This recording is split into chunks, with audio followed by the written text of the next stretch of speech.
মেয়ে ঢাকা মেডিকেল কলেজে একটি অনাকাঙ্ক্ষিত ঘটনা ঘটেছে। আপনারা জানেন, সারা বাংলাদেশে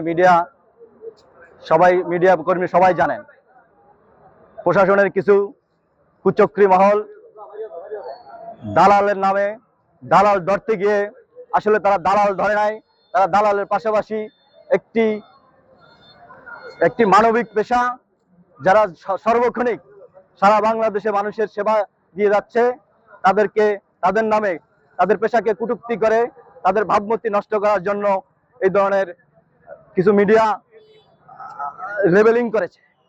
আপনারা জানেন, এই করোনাকালীন সময় বাংলাদেশের টেকনাফ থেকে তেতুলিয়া, রূপসা থেকে পাতুরিয়া, সারা বাংলাদেশে আমরা এই সেবা জীবনের ঝুঁকি নিয়ে সব মানুষের দ্বার প্রান্তে সেবা পৌঁছে দিয়েছি, যখন কেউ ঘর থেকে বের হয় নাই।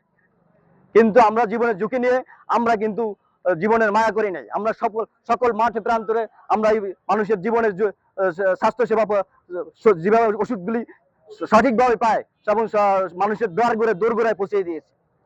কিন্তু কিছু কুচক্রী মহল এই পেশাকে ছোট করে দেখছে।